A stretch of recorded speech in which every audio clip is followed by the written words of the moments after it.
নবীজি নারীর যে অধিকার দিয়েছেন, এই পৃথিবীতে এত বড় অধিকার আর কেউ দেয় নাই। জোরে বলেন সুবহানাল্লাহ। আমার ভাইয়েরা শুনুন, কোন মানুষের যদি 3টা মেয়ে হয়, রাসূলুল্লাহ বলেছেন 3 মেয়ের পিতা যদি কেউ হয়, তাহলে ওই 3টা মেয়েকে যদি যত্ন করে, ভালোবাসে, মহব্বত করে, দ্বীন শিখায়, আদব শিখায়, আর তাদেরকে যদি সৎপাত্রস্থ করতে পারে, কিয়ামতের দিন আমি মুহাম্মদ সাল্লাল্লাহু আলাইহি সাল্লাম আর ওই 3 কন্যার পিতা বেহেশতে এক জায়গায় থাকবো। ছেলের ব্যাপারে কিন্তু কথা বলা হয়নি, কথা বলা হয়েছে কাদের ব্যাপারে?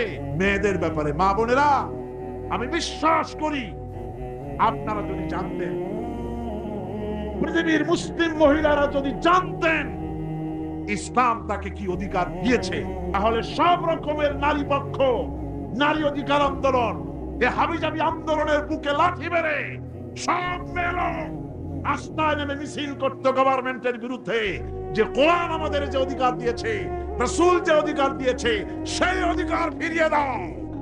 আমার বন্ধুগণ,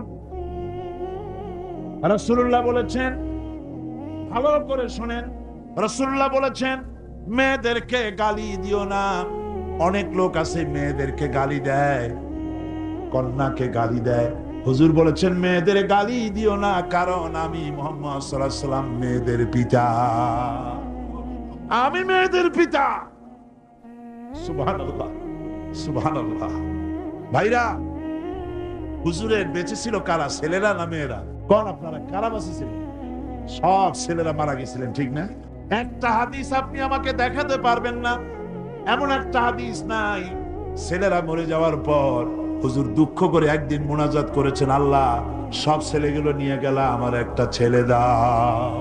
একটা হাদিস নাই। একদিনের জন্য রাসূলুল্লাহ দোয়া করেন না। মেয়েতেই সন্তুষ্ট ছিল। মেয়ের কথা হুজুর বলেছেন, মেয়ের কথা বলেছেন, যখন তোমরা বাইরে যাবা, বিদেশে যাবা, বাজারে যাবা, কিছু না কিছু উপহার নিয়ে আসবা বাড়ি, আর উপহার এনে আগে দেবা মেয়েকে। সুবহানাল্লাহ কর। আগে কারে? সেই মেয়েরা আজ সমাজের সবচাইতে বেশি অবহেলিত, ঠিক কিনা কর? মেয়েটা একটু বড় হলেই আর একটা ছেলে যখন জন্মগ্রহণ করে, তখন এই ছেলেটারে কোলে নিতে নিতে ওর কাম সারা হয়েছে। তারপর বাড়িতে ভালো রান্না বান্না হলে ছেলের কিসমতে মুরগির কলজা, মুরগির ভালো অংশ, মাছের মাথা, সব ছেলের, মেয়ের কিসমতে হয় না। কথা ঠিক কিনা? ঠিক কিনা? এরপরে যদি রোগ হয়, মেয়েকে, মেয়ের অসুখ হয়েছে, ধৈর্য ধরতে তাকে নসিহত করা হয়, আর ছেলের অসুখ হওয়ার সাথে সাথে ডাক্তার 15টা বাড়িতে চলে আসে, ঠিক কিনা? এই বৈষম্য ইসলাম করেন, আপনারা করেছেন, সমাজ করেছে। এই বৈষম্য ইসলাম করে। আমার বন্ধুগণ, মেয়েদের মর্যাদা কত বেশি, আল্লাহ রাসূল কত মর্যাদা দিয়েছেন নারীকে, মেয়েদেরকে কত মর্যাদা দিলেন। এই মেয়ে, তার কিসমতে বাড়িতে এই অবস্থা হলো। তারপরে যখন বড় হলো, বিবাহ দেওয়ার সময় বাপে করলো কি? বাপ বিবাহের সময় মেয়েকে একটা পালঙ্ক দিল, সোফা সেট দিল, কাপড় চোপড় দিল, সোনা দানা দিল, বাস বাসানির মতো একটা আসসালামু আলাইকুম দিয়ে দিল, যাও। জমির ভাগ দিল না, বাড়ির ভাগ দিল না, ব্যবসার ভাগ দিল না, জমি বাড়ি টাকা পয়সা সবকিছু ছেলেদের নামে লিখে দিল। মেয়েটাকে জনমের মতো ব্যবসার টাকা দিয়া, বাড়ি দিয়া বঞ্চিত করে দিল, ঠিক কিনা কর? ঠিক কিনা? হাজী শাহ মক্কা শরীফ গেছে, মায়ের ঠকাইছে, জন্মের ঠকাচ্ছে। মক্কা শরীফ থেকে হজ করে আইসা 15 হাত লম্বা জামারটা গায়ে দিয়ে আসছে। এরপরে মক্কা শরীফের জায়নামাজের উপরে সেজদা দিয়া মুনাজাত করে কয়, আল্লাহ আমি যেন দোজখে না যাই, আমারে বেহেশত দিও। ফেরেশতারা কয়, পাজি তুই মর আগে জন্মের বেহেশত করে খাওয়ায়। মেয়েরে ঠকাইছিস, বোনের ঠকাইছিস, ফুপুকে ঠকাইছিস, বেহেশত এত সোজা তোর মামু বাড়ি? মেয়েকে ঠকানো যাবে না। ছেলের যে অধিকার আছে, মেয়েরও সে অধিকার আছে। এই অধিকারের কথা কোরআনে বলা আছে, নাই? চিল্লায় বলেন নাই? মেয়ের অধিকার আদায় করেন, আপনার ধানি জমি থেকে তার অংশ দিবেন, আপনার বাড়ির জমিন থেকে অংশ দিবেন, আপনার ব্যবসার টাকার অংশ দিবেন, ছেলেও আপনার, মেয়েও আপনার। আপনার নামাজ, রোজা, হজ, যাকাত, তাহাজ্জুদ কাজে লাগবে না যদি মেয়েকে ঠকান। ইসলাম নারীকে অধিকার দিয়েছে। এই মেয়ে কদিন পরে আরেকজনের বউ হয়ে গেল। বিবাহের সময় দেখেন অধিকার কার বেশি? সুবহানাল্লাহ কর।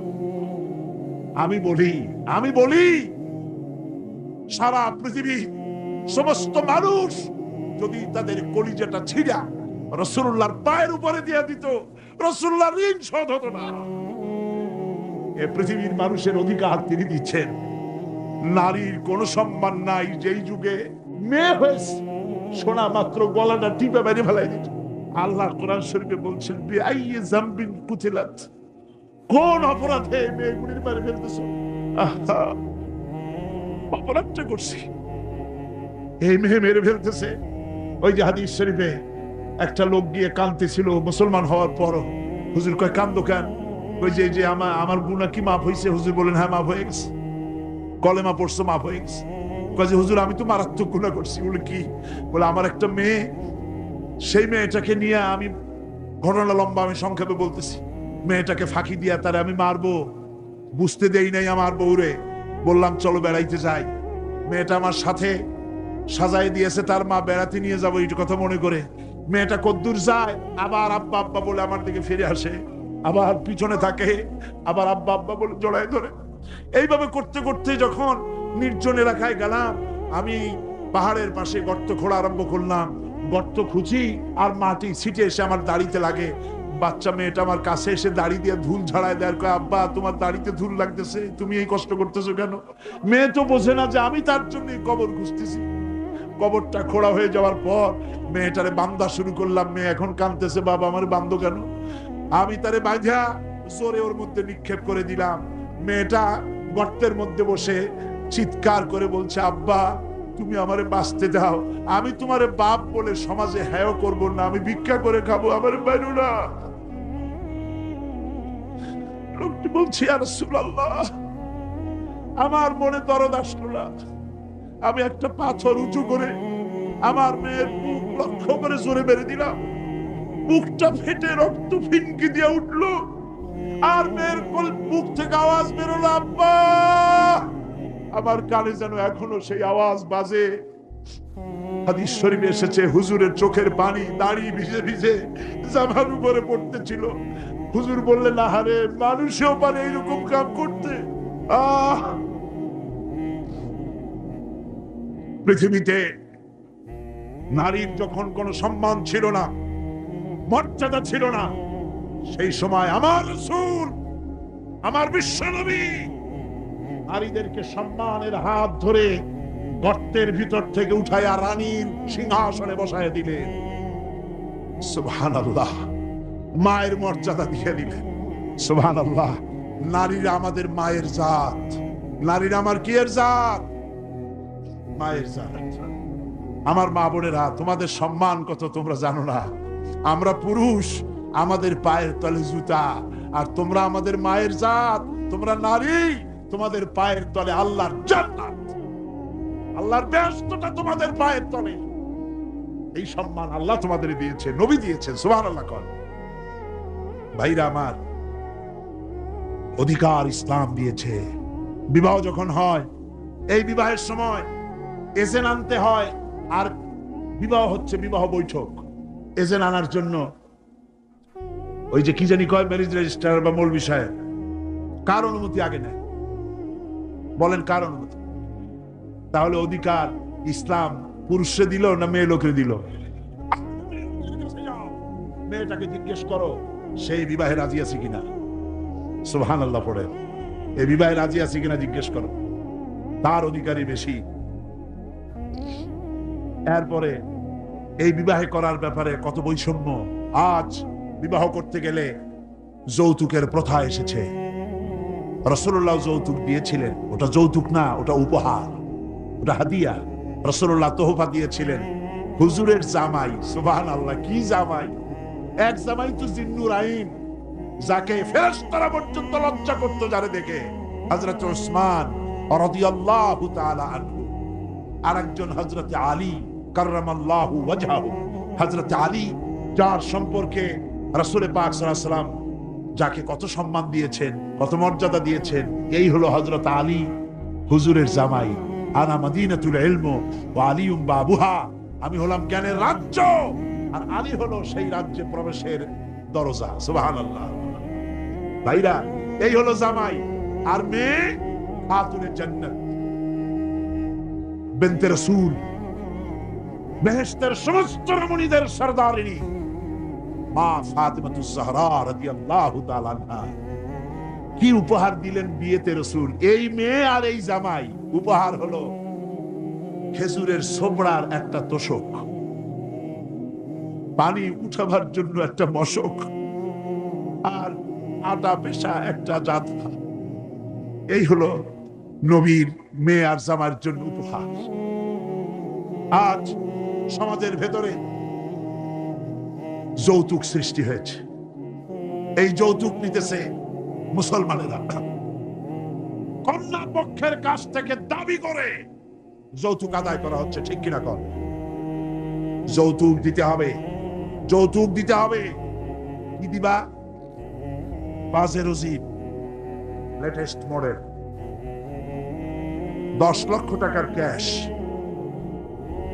গুলশানে অফিস, মঙ্গল গ্রহে বাড়ি। মানে মেয়ে জন্ম দিয়া বাপ এমন বিপদে পড়েছে যেন তওবা করা দরকার, আল্লাহ আমারে মাইয়ে দিও না, ঠিক কিনা কর? সমাজের অভিশাপ। আপনি মেয়ে বিয়ে দেওয়ার সময়, ছেলে বিয়ে দেওয়ার সময় কন্যা পক্ষের কাছ থেকে ডিমান্ড করতে পারবেন না। যদি বর কন্যা পক্ষ ইচ্ছে করে কিছু দেয়, দেওয়া সুন্নত, নেওয়া সুন্নত, কিন্তু দাবি করতে পারবেন না। দাবি করে যদি নেন, শুকরের মাংস খাওয়া কি বলেন নাকি? কুত্তার পায়খানা খাওয়া কি? আর যারা জবাব দিলেন না তাদের জন্য কি মোবা? কুত্তার পায়খানা খাওয়া কি? সুতরাং মেয়ে বিয়ে, ছেলে বিয়ে দেওয়ার সময় কন্যা পক্ষের কাছ থেকে যৌতুক আদায়ের নামে দাবি করে কোনো কিছু শুয়ারের মাংসের মতো, কুত্তার পায়খানার মতো এসব জিনিস আপনারা কি দাবি করে আদায় করবেন? আমি আজকে দেখতে চাই যে সব পিতারা মাহফিলে এসেছেন, ছেলের বিয়ে আজও দেন নাই, সেই সব পিতারা কোরআনের মাহফিলে হাত তুলে শপথ করেন কুত্তার পায়খানা খাবেন না, শুয়ারের মাংস খাবেন না। হাত উঁচু করেন। আর ছেলেরা, তুমি বাপ হইছো কবে?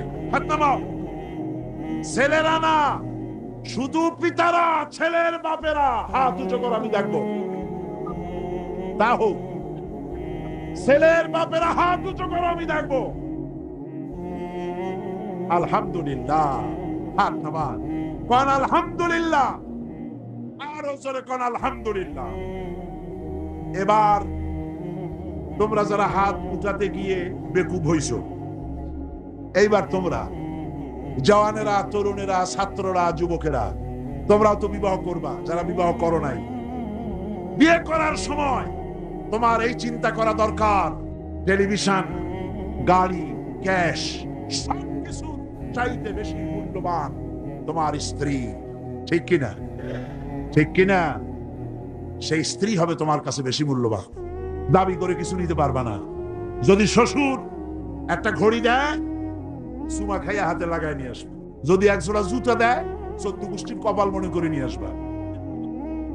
শেরওয়ানে দিল, আলহামদুলিল্লাহ বলে গায়ে দিয়ে নিয়ে আসবা। তোমার তো তৃপ্তি হওয়া উচিত। আমার শ্বশুর, আমার শাশুড়ি তার 18 বছর, 20 বছর, 22 বছরের কলিজার নিংড়ানো স্নেহকে উজাড় করে দিয়ে তার কলিজার টুকরা মেয়েটাকেই তো দিয়ে দিয়েছে আমাকে। এর থেকে টেলিভিশন বেশি, রেডিও বেশি, গাড়ি বেশি, বাড়ি বেশি? বিবাহ করবা মহব্বত করে, নিজের টাকা দিয়া, বাপের টাকা দিয়া, সোনা দিয়া, দানা দিয়া, কসমেটিক্স দিয়ে, সুন্দর সুন্দর শাড়ি দিয়ে সাজাইয়া, রানীর মর্যাদা দিয়ে বাড়িতে এনে সম্মানের সাথে রাখবে, জীবনে খোঁটা দিবা না। বলি বড় দুঃখে, এই জন্য বলি আমার দেশে একটা যৌতুকের ঘড়ির জন্য, একটা যৌতুকের রেডিওর জন্য, 100 টাকার জন্য আমার দেশে স্বামীরা স্ত্রীকে গলা টিপে হত্যা করেছে। এরা মানুষ না জানোয়ার। সুতরাং যুবকেরা, বীর চট্টলার, বীর মুজাহিদ, তরুণ যুবক, তোমরা যারা বিয়ে করনি, ওয়াদা করো যৌতুক ছাড়াই বিবাহ করবে। কারা হাত উঁচু করে দেখাও।